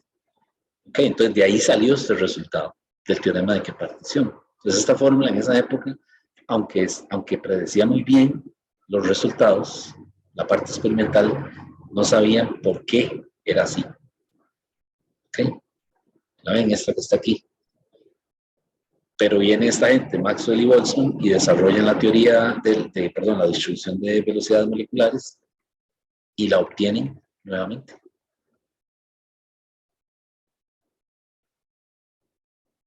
Ven que es la misma. Entonces ya este resultado era conocido en esa época, sin conocer la distribución, porque lo habían obtenido haciendo que las ecuaciones calzaran. Y luego vienen estos dos señores, Maxwell y Boltzmann, y la obtienen de la distribución. Claro, ahí entienden por qué la velocidad cambia con la temperatura. O sea, aparecieron estas otras dos, es decir, no las conocían antes. Entonces, pues la distribución esta de Maxwell-Boltzmann fue un éxito en esa época porque vino como que a juntar todo lo que estaba suelto, lo que estaba regado en la teoría cinética, lo vino y lo unificó. ¿Okay?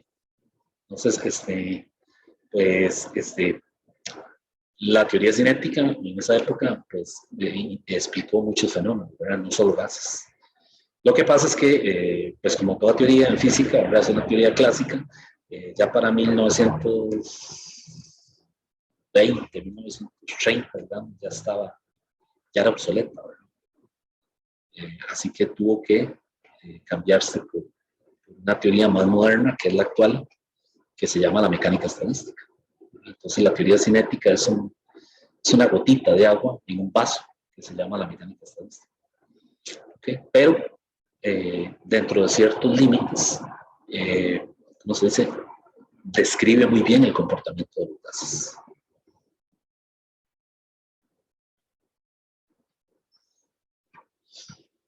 Ok.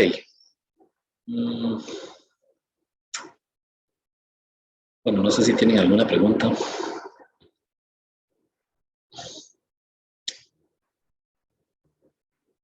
La teoría cinética ¿cómo se dice? Ellos casi que la hicieron de la nada, ¿verdad? Sí, lo que tenía era las leyes de Newton y por otro lado, conceptos de estadística y probabilidad. Y entonces con eso lo juntaron y comenzaron a trabajar hasta que la desarrollaron completamente, ¿verdad? Pero al principio fue probar, ¿verdad? Probar hasta que se pudiera describir lo que se veía experimentalmente. Entonces, esta gente tenía una imaginación buenísima, ¿verdad? O sea, una intuición para relacionar la parte teórica con lo que se veía experimentalmente. Y bueno, eso sí, la parte matemática de la teoría cinética es muy densa. O sea, para llegar a estos resultados ellos tuvieron que desarrollar todo un aparato matemático. Si ustedes ven un libro de teoría cinética, son integrales múltiples que tienen 8 integrales seguidos. ¿Okay? O sea, los cálculos eran súper laboriosos y largos, ¿verdad? Así que lo que estamos viendo aquí es como los resultados que ellos, lo más importante, ¿verdad? Lo que ellos obtuvieron al final, ¿verdad? De todo el trabajo algebraico que hicieron, ¿verdad? Entonces, por ejemplo, la distribución de velocidades de Maxwell-Boltzmann, es decir, la parte matemática es profunda, ¿verdad? Es decir, hay que meterse ahí un rato a hacer integrales hasta llegar a esa distribución, ¿verdad? No es tan, es decir, ya uno ve el resultado y lo asocia con la campana esa, ¿verdad? Pero llegar ahí fue un problema, ¿verdad? Les tomó tiempo llegar ahí. Ok. Bueno,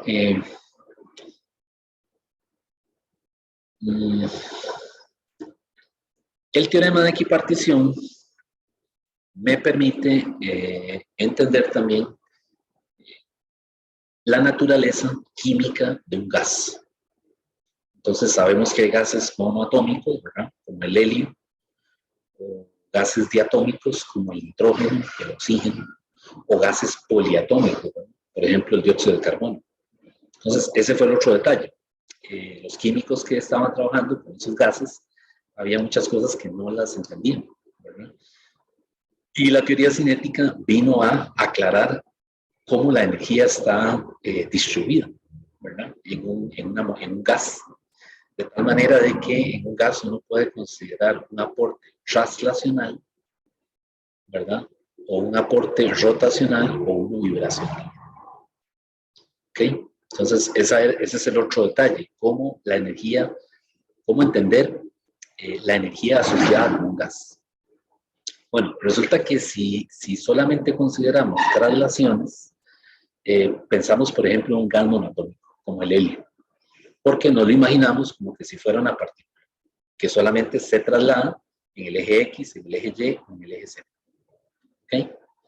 Pero si, por ejemplo, tomamos en cuenta la rotación, entonces hay una energía adicional asociada a la rotación. Y también hay una energía asociada con la vibración. Entonces, si ustedes ven estas figuras que están aquí, vamos a ver, ¿dónde están? Creo que me fui muy adelante. Vean este caso. Ese caso es el caso de, por ejemplo, una partícula, un átomo, por ejemplo, el helio. Entonces, o por ejemplo el nitrógeno, ¿verdad? Tenemos dos átomos de nitrógeno, una molécula diatómica. Ok, entonces vean que aquí la molécula tiene traslación, ¿verdad? Pero tiene también que tiene rotación. Ok, como que si fuera un rotor rígido. Ok, entonces véanlo aquí, ¿verdad? En la primera se traslada, pues tiene una energía debido a la traslación, pero también puede rotar sobre su propio eje. Entonces ahí hay una energía, un aporte, digamos, debido a rotación. ¿Sí? Y también hay un aporte debido a vibración. O sea, nos podemos imaginar una molécula de nitrógeno, ¿verdad? Como que si fueran dos partículas, y esas partículas se trasladan, ¿verdad? Rotan sobre su propio eje y también vibran, como que si fuera un movimiento armónico simple. ¿Sí? Entonces, cada uno de esos grados de libertad tiene su correspondiente energía. Y claro, cuando lograron visualizar esto, ya eso fue de gran ayuda para los químicos. Que de esa manera ellos entendían el comportamiento de los gases. ¿Okay? Entonces pudieron, qué sé yo, visualizar el helio como que si fuera una partícula monoatómica, ¿verdad? Y el nitrógeno diatómico. ¿Okay? Entonces, esas energías se pueden calcular, ¿verdad? Para cada caso, si es monoatómico, si es diatómico, etc. Ok. Voy a dejar de compartir aquí para ver unas ecuaciones. No sé si tienen alguna duda de las ecuaciones estas.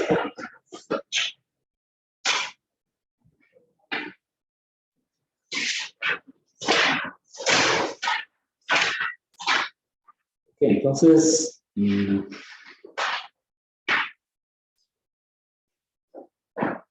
vamos a ver ahora unas ecuaciones relacionadas con esto de la teoría cinética, que se llama el calor específico molar.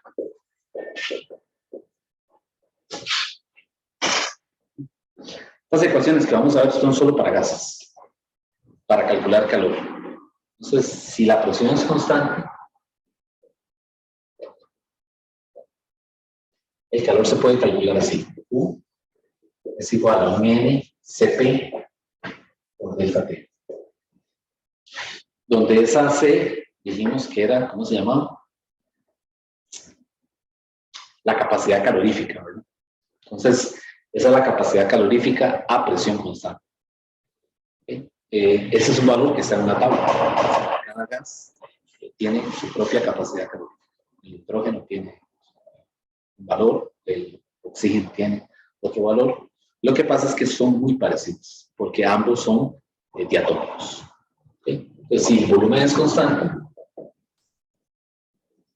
entonces el calor es N/C1. Y otra vez, ¿verdad? Hay una tabla ahí en el libro que da las capacidades caloríficas de diferentes gases a volumen constante. Entonces, cuando uno quiere calcular calor en gases, ¿verdad? La transferencia de calor, utilizamos estas ecuaciones. NCP delta T si la presión es constante, o NCU delta T si el volumen es constante.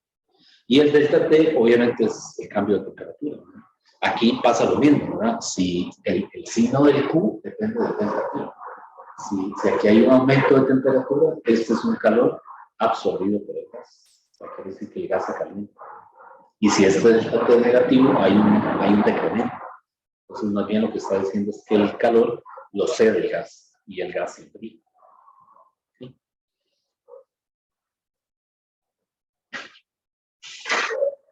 Bueno,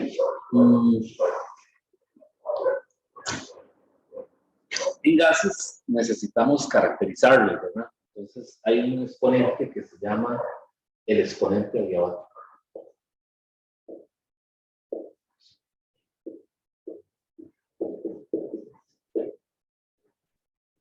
Y ese exponente lo vamos a denotar con la letra griega gamma.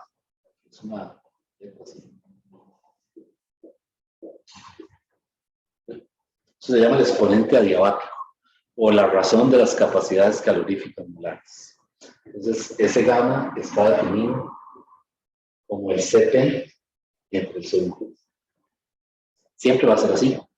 Entonces, como los Cp y los CV cambian, pues entonces vamos a tener el gamma para gases monoatómicos, el gamma para gases diatómicos o el gamma para poliatómicos.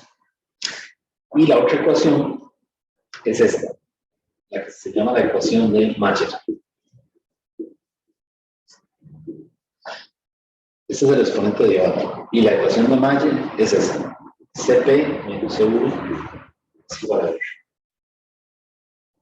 Este es un resultado de la teoría cinética importantísimo. O sea, estos resultados no son de la termodinámica, es teoría cinética. Entonces, en esa época, históricamente, los químicos y otros científicos ya calculaban las capacidades caloríficas. O sea, ya era parte de la investigación. Y resulta que siempre que calculaban para un gas la capacidad calorífica, siempre Cp era mayor que CV. Siempre, o sea, siempre las capacidades a presión constante eran mayores. Eso era la gente que hacía la parte experimental y no sabían por qué. Sí, probaron con un montón de gases y repitieron un montón de veces el experimento y siempre la Cp era mayor. Y llega Mayer y presenta este resultado. Y aquí enseguida se ve, ¿verdad? ¿Por qué? Bueno, porque vean que esta es una diferencia. Cp menos Cv es R, la constante de los gases universales, ¿verdad? Y R no puede ser negativo.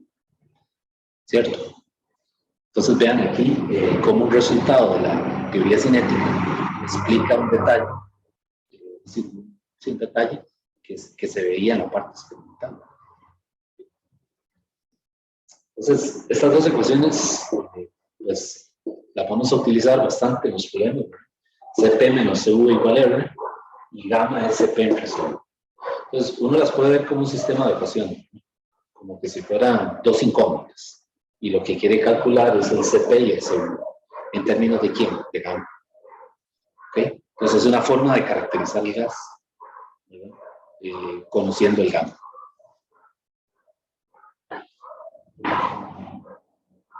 Pues estos son los resultados de teoría cinética. O sea, esto no es termodinámica clásica. La termodinámica clásica terminó aquí, ¿verdad? Cuando yo dije que el delta de la ley interna es Q natural. Esa es la primera ley de la termodinámica, capítulo anterior, ¿verdad? Hasta ahí llegaron la gente que hizo termodinámica, ¿verdad? Y todos estos resultados es teoría cinética.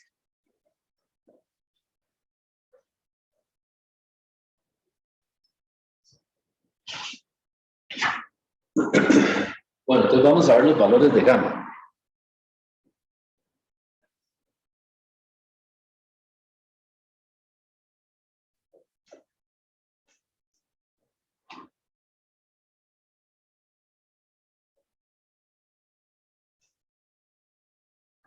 Entonces, si gamma es monoatómico,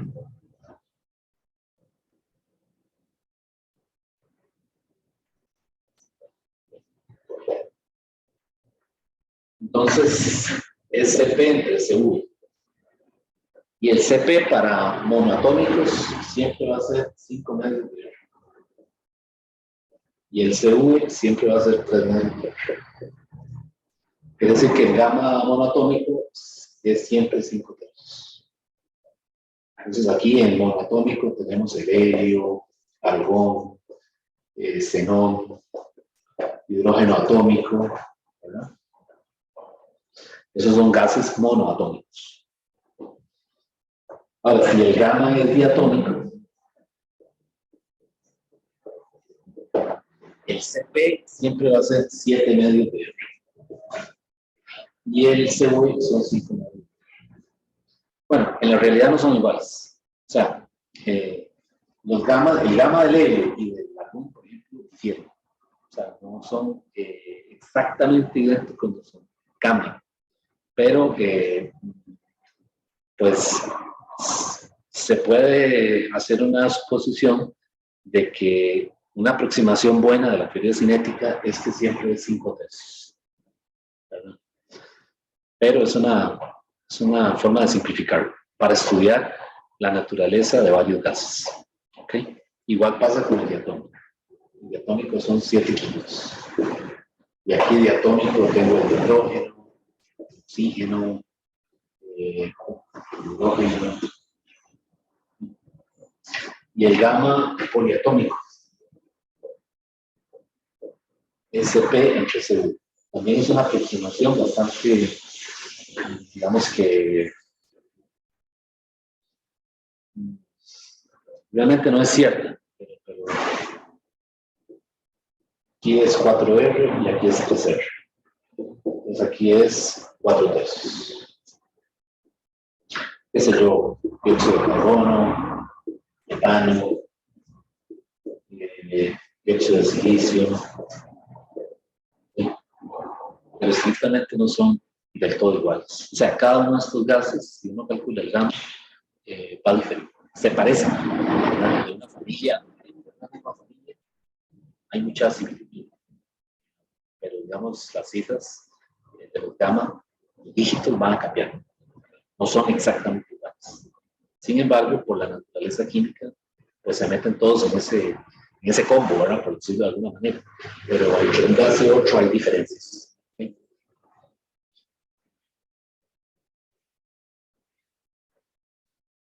Pues en un problema que le digan un gas monoatómico, ya sabemos que el gamma es 5/3.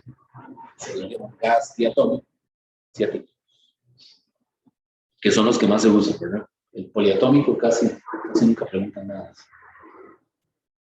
Entonces, un gas monoatómico o diatómico. Bueno, el otro resultado de la teoría cinética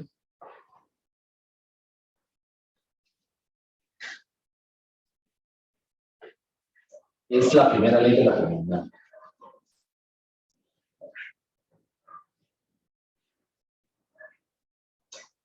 Ok, que ese es uno muy importante. Los que hacían termodinámica, pues tenían a mano la primera ley. Es esta. Cambio de la energía interna igual a Q más W. Y los que hacían teoría cinética obtuvieron este resultado. Cambio de la energía interna es igual a N C1 por delta T. Y resulta que estos dos dan muy parecidos, casi que igual. Entonces este fue otro resultado que ayudó a sentar las bases de la primera letra de termodinámica. En esa época Q más W todavía no estaba muy, es decir, habían, ¿cómo se dice? No todo el mundo estaba de acuerdo. ¿Ok? Pero viene la gente que hace teoría cinética y llega a este resultado. Y resulta que lo que se veía experimentalmente coincidía con muy buena aproximación con los cálculos en el papel. Entonces, este fue otro resultado que la teoría cinética obtuvo, ¿verdad? Y que estaban de acuerdo con la parte experimental.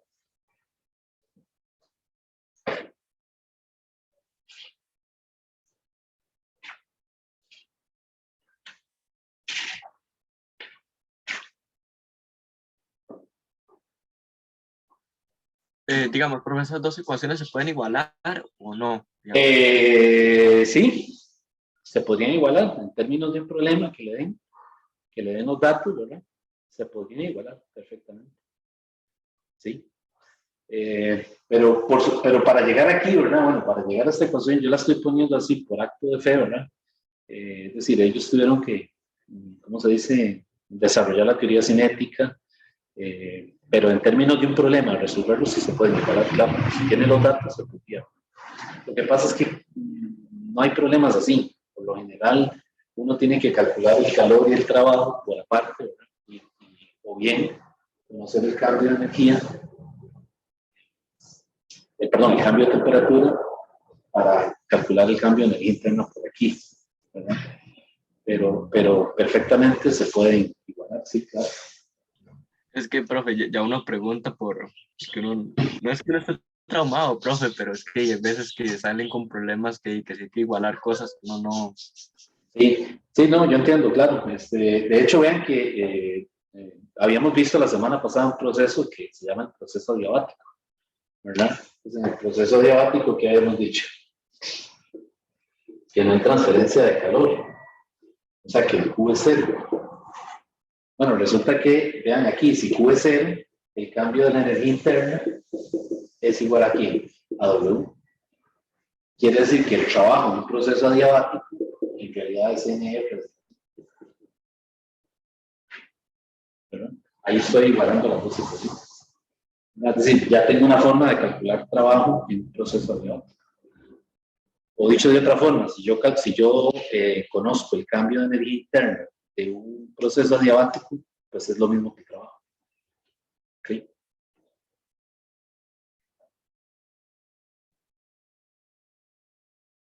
Bueno, entonces, lo que me falta por comentar por aquí, la teoría cinética es muy extensa, ¿verdad?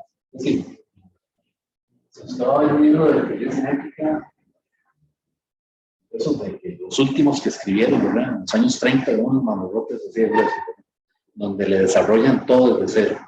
Pero, pues estos son los resultados, digamos, más relevantes. En el caso de un proceso adiabático, donde Q es cero, las ecuaciones del gas ideal se tienen que, ¿cómo se dice? Replantear nuevamente.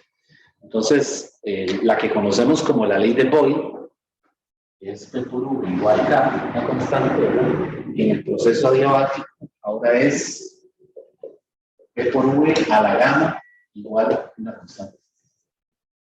O sea, ahora el V tiene un exponente.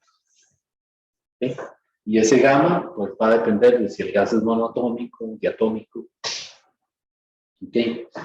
Y otra ecuación que teníamos por ahí que era V entre T igual a una constante, ¿verdad? Que esa se llama la ley de Charles.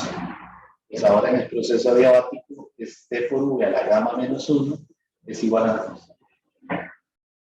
Ven que esta ecuación ahora yo la puedo poner como P inicial, V inicial a la gamma es igual a P final, V final a la gamma.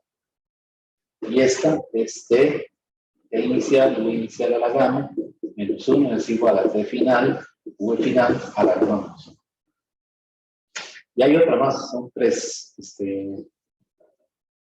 Pero ya con dos basta y sobra, ¿verdad? Es decir, ya podemos de aquí verlo como un sistema de ecuaciones, ¿verdad? Las ecuaciones se llaman las ecuaciones de Poisson. Y solamente sirven para un proceso adiabático. O sea, cuando le dicen que no hay transferencia de calor, o sea, que el sistema está aislado, ¿verdad? Entonces ahí uno los puede usar. Necesita conocer el gamma, ¿no? Pero para eso le van a decir si el gas es diatómico, si es monoatómico. Okay. Y vean que el gamma es solamente, o sea, solamente pertenece al V, ¿verdad? Es que he visto gente que me hace un poco V y encierra el gamma, o sea, usa el gamma como exponente de la regla V, ¿verdad? Y no es cierto, ¿no? El gamma aquí pertenece solo a la V.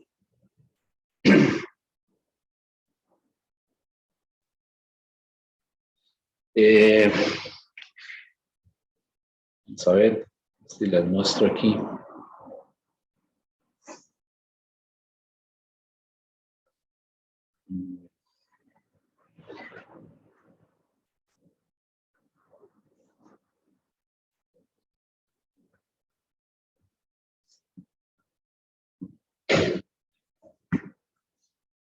Bueno, aquí están, digamos, en esta tabla los valores de CP y CV, ¿verdad? Y la diferencia. Vean que son muy parecidos, ¿verdad? Cuando usted hace CP menos CV, que es la ecuación de Mayer, obtiene la constante del gas ideal, ¿verdad? Aquí está en 8.33, 8.33, pero tiene leves cambios, ¿verdad? Pero siempre es un 8, ¿verdad? Entonces, ese fue el resultado de la teoría cinética, ¿verdad?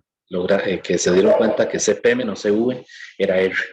Y fue el resultado sacado del papel, ¿verdad? Es decir, aquí no hubo evidencia experimental de nada. La única evidencia que había era que los CP eran mayores que los CV, ¿verdad? Pero no sabían por qué. Nadie sabía por qué hasta que Mayer llega y encuentra esta ecuación.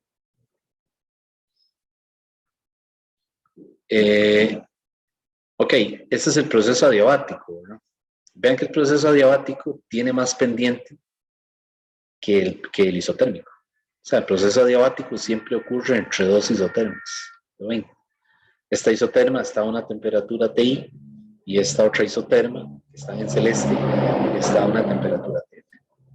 Y el adiabático, que es esa curva en color, que es eso, café, creo, pues es un trayecto que cruza dos adiabáticas. De ahí el exponente, ¿verdad? Ese exponente lo que le está diciendo es que es una función 1 sobre x a la algo, ¿verdad? Entonces vean que esta función tiene más pendiente, ¿verdad? Es más empinada. ¿Okay? Profe, en el examen sería bueno como no asumir eso, ¿verdad? Digamos, como no o sea, no porque uno lo vea como muy, digamos, que mejor me digan que si es térmico sí, digamos en el examen por lo general o le dan una figura o le dicen o le dan los datos, pero tienen que darle a entender cuál curva es, si es isotérmico o si es adiabático. Porque no hay forma de saberlo, ¿verdad? Entonces, algunas veces le dan la temperatura, ¿verdad? Y le dicen, ok, en esta curva, la temperatura en la celeste, por ejemplo, la temperatura es tal. Entonces, ya uno sabe que es constante. Entonces, es un proceso isotérmico, ¿verdad? Entonces, vean el detalle, ahora que usted dice eso. En el proceso isotérmico, la temperatura es constante, pero hay transferencia de calor. O sea, el gas se puede enfriar o se puede calentar. En el proceso adiabático, el Q es 0, pero la temperatura cambia. ¿Ok? Entonces, en el isotérmico hay transferencia de calor con la temperatura constante. En el adiabático no hay transferencia de calor, pero la temperatura varía. ¿Ok? Entonces, cuidado con eso, que no se nos confunda eso, ¿verdad? Porque la gente tiende a pensar, la parte de la intuición, ¿verdad? Que lo engaña a uno, que si la temperatura es constante no hay transferencia de calor, y no es cierto, ¿verdad? El proceso isotérmico se lo dice, ¿verdad? O sea, ocurre a temperatura constante, ¿verdad? Pero sí hay transferencia de calor, ya sea que sale del gas o entra. En el proceso adiabático, en este tramo, ¿verdad? Ahí no hay calor, o sea, ni sale ni entra, pero la temperatura entre el punto inicial y el punto final cambia.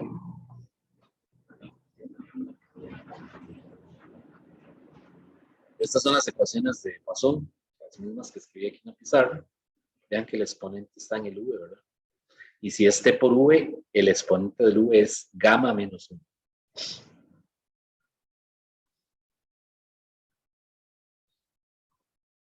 Ok, bueno, voy a dejar de compartir si no hay ninguna pregunta.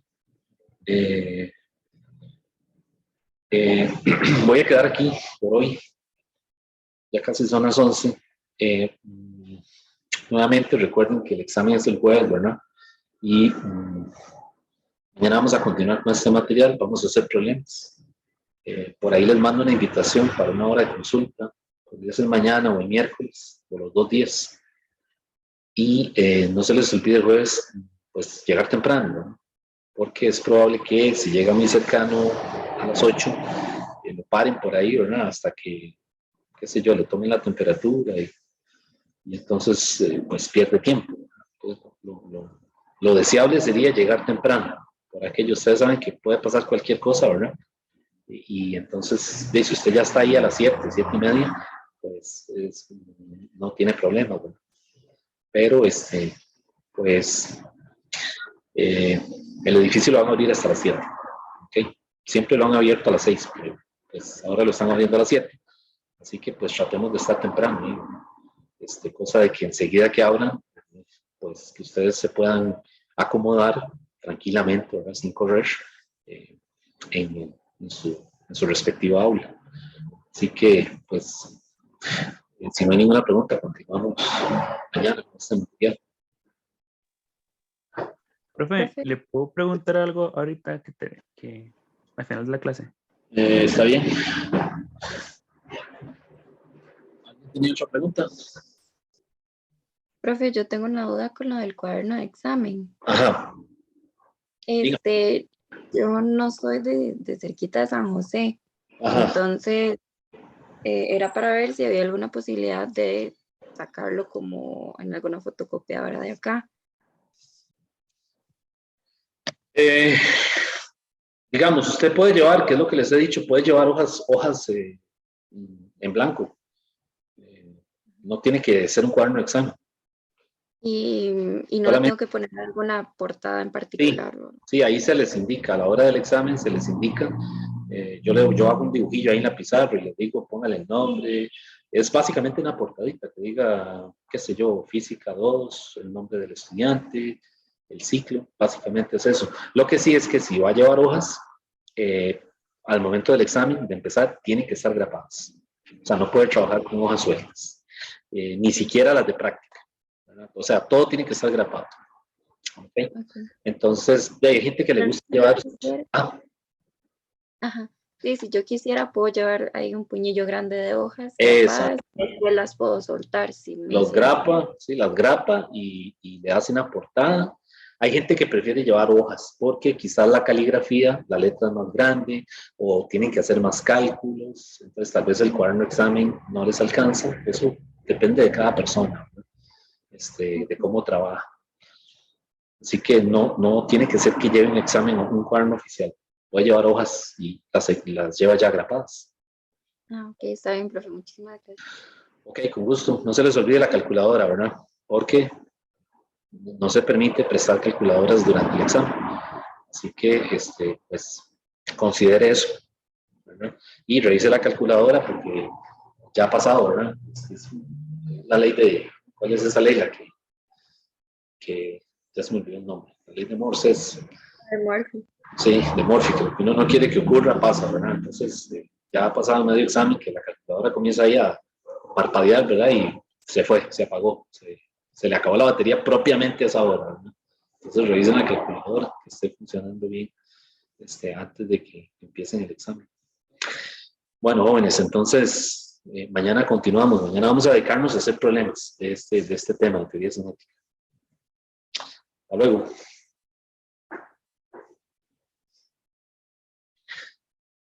Bueno, alguien tenía una duda por ahí. ¿Quién era el que tenía la duda? Yo, profe. Dígame.